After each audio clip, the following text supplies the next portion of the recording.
नमस्कार दोस्तों। आज की हमारी कहानी अच्छी लगे तो प्लीज हमारा चैनल सब्सक्राइब करें। देखिए सुशीला जी, आपकी बहू के गर्भ में पल रहे बच्चे का लिंग मालूम नहीं हो पा रहा है। डॉक्टर सुशीला जी, जो कि अपनी बहू के गर्भ में पल रहे बच्चे का लिंग जानने आई थी, से बोली, ऐसे कैसे डॉक्टर? पहले भी तो एक बार तुमने लिंक पता लगाया है ना। लगता है तुम्हारी मशीन खराब हो गई है। सुशीला जी भड़क कर बोली, मशीन खराब नहीं हुई है, बल्कि बच्चे के लिंग के ऊपर अमरनाल आ रही है, जिससे अल्ट्रासाउंड में बच्चे का लिंग नहीं पता लग रहा। डॉक्टर बोली, कोई तो उपाय होगा लिंग पता करने का।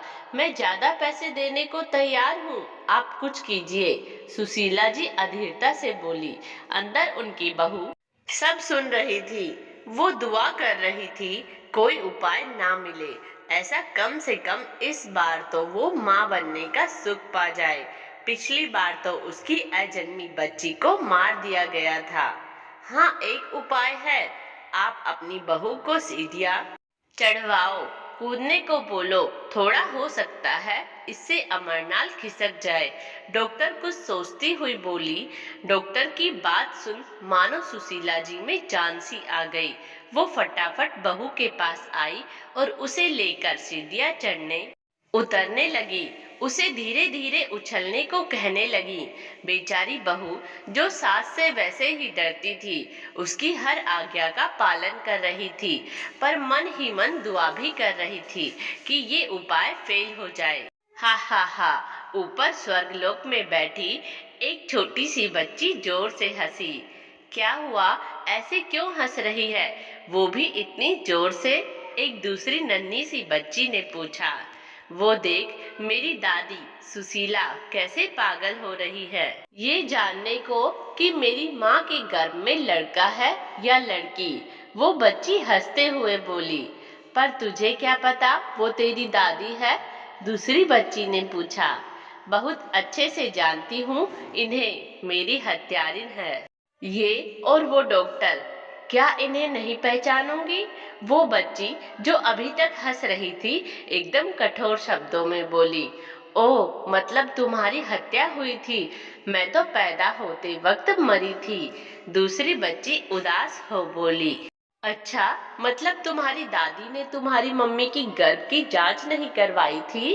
अब चौंकने की बारी पहली बच्ची की थी। अरे नहीं नहीं, मेरी दादी तो बहुत अच्छी है। उन्होंने तो यही कहा था, अगर लड़का हुआ तो कृष्ण भगवान आएंगे, लड़की हुई तो माँ लक्ष्मी। पर मेरे जन्म के समय माँ की हालत बहुत खराब हो गई और फिर डॉक्टर ने उन्हें बचाना ज्यादा जरूरी समझा। दूसरी बच्ची बोली, तुम कितनी लकी हो। एक मेरी दादी है जो लड़की पैदा नहीं होने देना चाहती, एक तुम्हारी दादी है जो लड़की को लक्ष्मी का रूप मानती है। काश मैं तुम्हारी माँ के गर्भ में होती, पहली बोली। नहीं नहीं, वहां तो मैं ही जाऊंगी। मैंने भगवान से बोल दिया है कि मुझे वापस उसी घर में जन्म लेना है और इस बार जिंदा भी रहना है। दूसरी बच्ची एकदम से बोली। हाँ हाँ, तू ही चली जाइयो। अभी तो मेरी दादी को देख कैसे परेशान हो रही है, पहली बच्ची बोली और वापस धरती पर देखने लगी और हंसने लगी। अब क्या होगा? तो दूसरी बच्ची बोली। होगा क्या? मेरी बहन तो हर हाल में दुनिया में आएगी। मेरी माँ इतने सच्चे मन से दुआ जो कर रही है, दादी कितना जोर लगा ले ये अमरनाल नहीं हटेगी। और बिना लिंग जाने दादी गर्भपात तो करवाने से रही। बच्ची बोली। बहू, थोड़ा और तेज कूद। धरती पर सुशीला जी अभी भी प्रयत्न कर रही थी। बस बस सुशीला जी, इससे ज्यादा ना तो बच्चे के लिए अच्छा है ना आपकी बहू के लिए। मैं इसका फिर से परीक्षण करती हूँ, डॉक्टर बोली और सुशीला जी की बहू को अंदर ले गई। हे भगवान, इस बार लिंग का पता लग जाए और बेटा ही हो, मैं तुम्हें सवा मनी चढ़ाऊंगी। सुशीला जी भगवान से दुआ मांगने लगी। देखा, तुमने मेरी दादी को गलत काम करने के लिए भगवान को लालच दे रही है ये, पहली बच्ची फिर से दूसरी से बोली। बेटा, ये मानव स्वभाव ही ऐसा है, बस अपना स्वार्थ देखता है। उसके लिए ईश्वर को लालच देने से भी नहीं चूकता, जबकि जो कुछ उसके पास है वो ईश्वर का दिया ही है। बजाय गलत काम करके भगवान को लालच देने के अच्छे काम करे, मानवता की सेवा करे, तो उसके जीवन में कोई दुख ही ना आए। तभी वहां से गुजरती एक परी बच्ची की बात सुनकर बोली, माफ कीजिए सुशीला जी, आपकी बहू के गर्भ की जांच मुमकिन ही नहीं, क्योंकि अमरनाल 10 से मस नहीं हुई है। डॉक्टर हार मानते हुए बोली। अब मैं क्या करूं फिर डॉक्टर? सुशीला जी चिंतित होकर बोली, अब तो आप बस आने वाले बच्चे के स्वागत की तैयारी कीजिए, भले वो लड़का हो या लड़की, क्योंकि ऐसा लगता है इस बच्चे पर ईश्वर का हाथ है, और जिस पर ईश्वर का हाथ हो वो जन्म लेकर ही रहता है। आप या मैं उसे रोक नहीं सकते, क्योंकि होवे वही जो ईश्वर रची राखा।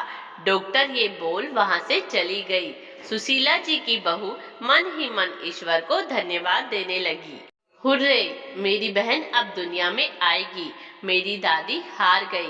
पहली बच्ची खुश होते हुए बोली, मुबारक हो तुम्हें, चलो मैं चलती हूँ, अब मेरा धरती पर जाने का समय आ गया। मेरी दादी दिन रात दुआ मांग रही है मेरे आने की। दूसरी बच्ची पहली के गले लगकर बोली और वहां से चली गई। मम्मा, अपना और मेरी बहन का ख्याल रखना। ये बोल पहली बच्ची भी अंतर्ध्यान हो गई। दोस्तों, मेरी ये काल्पनिक कहानी कुछ घरों की हकीकत भी है। इस हल्की फुल्की कहानी के जरिए मैंने कुछ लोगों की सोच पर कटाक्ष जरूर किया है, पर किसी गलत भावना से नहीं। फिर भी अगर ऐसा हुआ हो तो क्षमा प्रार्थी हूँ। इस कहानी के बारे में अपनी राय हमें कमेंट्स बॉक्स में जरूर दें। धन्यवाद।